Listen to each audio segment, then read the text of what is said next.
the reason why I left the group, and it's the same reason all the way across the board. I left the group because spiritually I felt like that I was being called to not be in the group.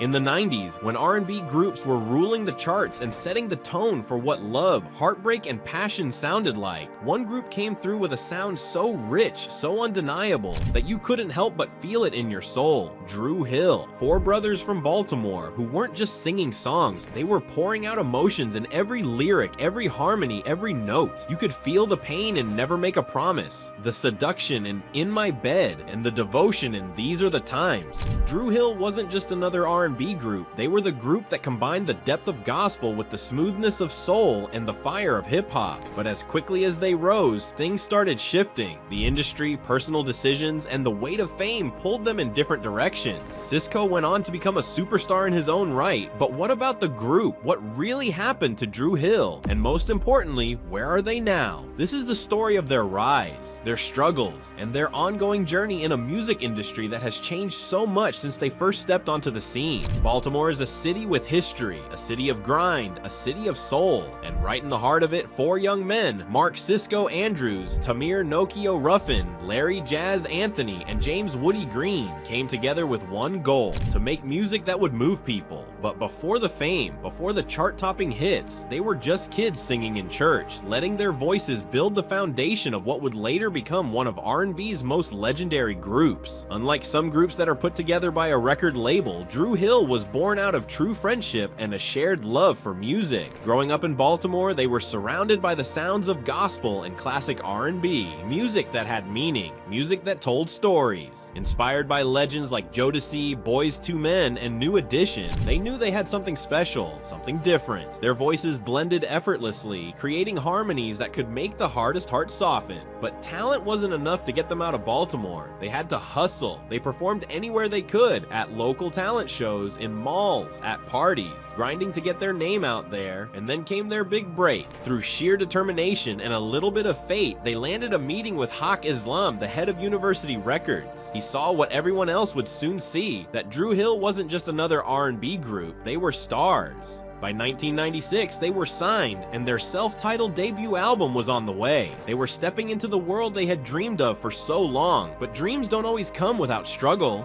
When Dru Hill dropped in 1996, it didn't just introduce the world to a new R&B group, it announced a movement. The album was a mix of love songs, heartbreak anthems, and club bangers, showing off their versatility right from the start. Tell Me was the track that first made people sit up and pay attention. With its mix of hip-hop beats and silky harmonies, it became an instant hit, landing them on the Eddie movie soundtrack. Then came In My Bed. This song wasn't just a hit, it was a moment. Everyone could feel the pain in Sisqó's voice, the betrayal, the disbelief. You didn't have to be in a bad relationship to feel that song in your bones. And when Never Make a Promise and 5 Steps came out, it was clear. Dru Hill wasn't just here to make music, they were here to define R&B for a new generation. But as the industry often does, success came with its own set of pressures. The group was on top, but fame wasn't easy to navigate. There were tensions, creative differences, and the pressure to keep delivering hit after hit. By the time they were working on their second album, cracks were starting to show. Still, Enter the Dru dropped in 1998 and only cemented their place in R&B history. Songs like How Deep Is Your Love and These Are the Times kept them at the top of the charts. But by the end of the decade, something was shifting, both in the group and in the music industry itself. The late 90s and early 2000s were a transitional time for R&B.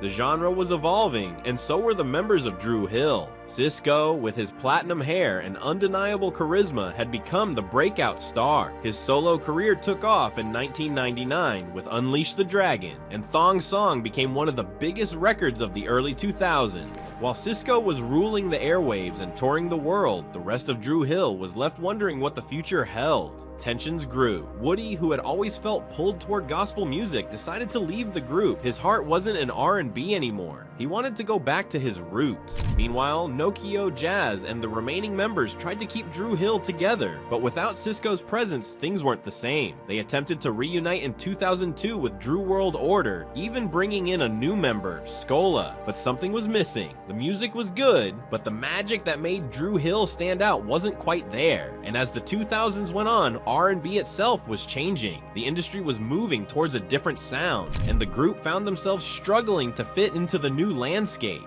The thing about true talent is that it never fades. It just finds new ways to shine. Dru Hill never fully disappeared. Over the years, they continued performing, sometimes with different lineups, sometimes reuniting for special projects. In 2018, they made headlines again when they brought in 2 new members, Smoke and Black, formerly of the group Playa, to join Sisqó and Nokio. This wasn't just a reunion, it was a reinvention. They hit the road, performing their classic hits while also working on new music. Even now in 2024, Dru Hill is still going strong. They recently celebrated their 25th anniversary, performing for fans who never stopped loving them. Their voices are still as powerful as ever, their harmonies still as tight, their passion still as deep. As for the individual members, Sisqó continues to perform and make music, never straying too far from the spotlight. Jazz, Nokio, and Woody have all remained involved in music in different ways, whether through writing, producing, or occasional performances. The love for Dru Hill never faded, and their legacy in R&B is untouchable. Dru Hill's journey is a reminder of what makes R&B so special. It's not just about hit records, it's about feeling. It's about music that speaks to your soul, about harmonies that make you close your eyes and nod your head because they just hit that deep. Dru Hill gave us music that we could relate to, songs that became the soundtrack to our lives. Even after all these years, their music still resonates, their voices still matter, and as long as people are falling in love, getting their hearts broken, and finding their way back to the music that makes them feel something real, Dru Hill will always have a place in R&B history.